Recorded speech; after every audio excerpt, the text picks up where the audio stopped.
Bubbles here with another New World video, and today we're going to go over my 5 steps that I'm going to do personally on day 1 that's going to help me get started the best way that I can, and then my 3 steps for my company in the best way that we can get to a territory as quick as possible. I hope this helps you guys out on making decisions on what you're going to do on day 1 if you're going to rush like I am, or if you're going to take it slow, that's great as well. Go ahead and take it slow. It's a game, it's an MMO, it's meant to be taken slow. However, we want a territory, we want to be competitive. So we're going to jump right in and grind as hard as possible. So let's jump right in, guys. Don't forget to drop a like, comment, subscribe, and hit the bell. Hey, guys, let's jump right in. The first step we're going to have when we first land on the beach is going to head and we're going to try to find our first starting weapons. Now, the main weapons we're going to go with right off the bat is going to be the fire staff and the rapier. I did really like this in the open beta. I went rapier musket in the closed beta. I also enjoyed that, so I'm kind of 50-50, but I'm leaning more towards the fire staff and rapier combo that you see here in the gameplay. Now, one thing I did like about this combo is it does a lot of damage over time and stacking damage.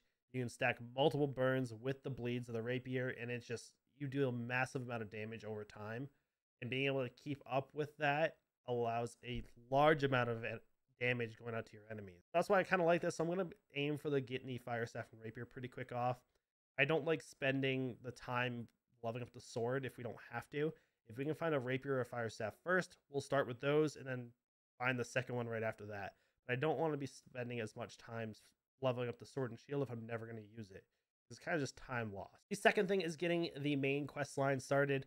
This is our main source of XP, gold, storyline, lore, and all that kind of stuff.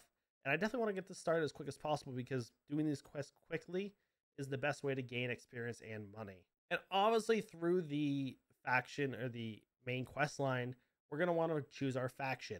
Now we are going to go Marauders. A lot of people in our company decided to go Marauders, so that's what we're going. It doesn't really matter to me. It's just a color and a group. To me, it doesn't really matter which one we went. I just didn't really care myself. When we get the faction chosen, we want to start with the faction quest as quick as possible, getting those faction tokens, getting the gold, getting the experience as quick as possible so we can level up quicker and get more gold for the company. The next thing we want to really focus on is getting our skills up to level 50 before we leave the starting areas. Getting the skills up to level 50 is crucial so you can get the magical rocks and the magical plants, as well as getting the higher leveled items that you need to get for crafting.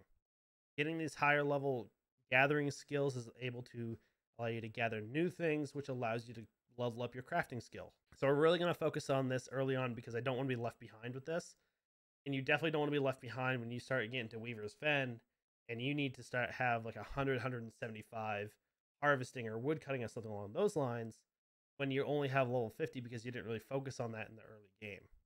So definitely want to do that early on so that you can really continue the grind later on.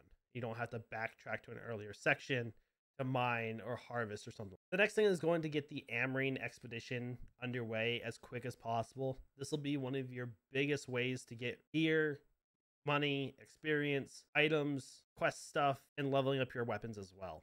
Leveling up your weapons is going to be very key early on because if you do not get a territory early on with gold, you have to battle for it, which the higher weapon level says more than your actual levels. The other part with the Amrine is, even though it provides a lot of gear you're not going to use, which then gives you the more aspect of being able to get repair parts, Azoth, that kind of stuff through the Amrine as well, which is very crucial, especially with crafting for Azoth.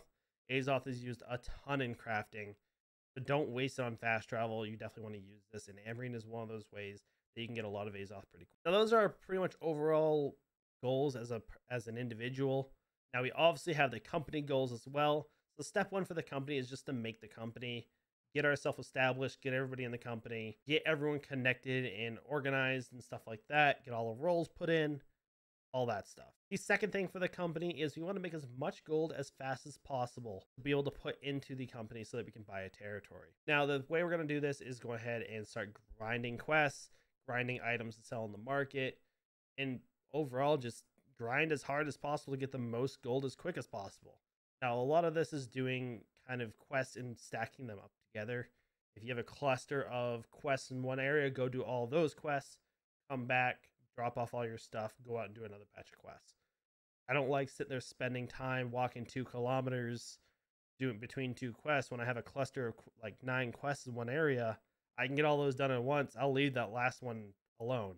That way you farm the most amount of gold and the most amount of experience as quick as possible with those quests. Now, buying a territory, there are a couple territories they were looking at. We're obviously looking at Windsward or Everfall. However, I wouldn't mind Cutlass Keys as well. It's a pretty nice area, or First Light. I'm not a huge fan of Monarch's Bluff. I absolutely hate Monarch's Bluff myself. So I'm not looking forward to getting that area at all. I hate the town. It's confusing. I hate it. It is different, but I would rather have a different town. Or if we are high enough level, we can even get a higher level territory if we have the gold for it, because the gold does scale from less at the first areas to a lot higher at the other ending areas like Weaver's Fen and Ebonscale Reach. As far as extra things that we're really going to focus on early game is getting our combos down with our weapons. Obviously, this comes with leveling up the weapons. However, we do want to make sure we have our combos down, make sure we're getting back in the rhythm of the game, because again, it has been about a month since we've played since on release. So we definitely want to get our combos back up, get back in the rhythm of things. I would like to also get some PvP done, maybe not day 1, but definitely day 2. If you guys don't know, we'll only be live for about 12 hours day 1. The next day, I think we're going all the way until we basically pass out. I'm looking to heavy grind this game and get some PvP going, because I really want to jump back into PvP. As much as I didn't think I was going to like PvP, I actually love PvP. I had a lot of fun running into war with 15, 20 people, all being like, yo, let's go take the fort, and everyone being in the same group, all taking this fort. It was super fun. It was very enjoyable, and I'm hoping I can kind of share this with the other company members, because some people are like, oh, I don't want to do PvP at all, when I didn't either myself, but once I tried it, it was a lot of fun. I loved it, so I'm kind of hoping to influence other people to try it out. All in all, this is a game, so I am looking to help people out. Another part of my day 1 kind of responsibilities as a company is helping the new people out, because there are going to be a ton of new people on the release. So we're looking to help those people out and get them established in the game while being able to do ourselves and be able to progress ourselves. So I hope this helps you guys out on what to do on day 1. Go check out my video as well for gathering skills and leveling those, because obviously leveling the skills day 1 is going to be crucial, getting those level 50. If not day 1, definitely day 2. We want to get all those to 50 so that we can progress further through the areas and not have to worry about not being the high enough level to get certain. So definitely want to focus on those. Go check out that video. I'll put the link down in the description below. But thank you guys. Have a great day. Don't forget to drop a like, comment, subscribe, and hit the bell. Thank you guys. Have a good day. Goodbye. Deuces, y'all.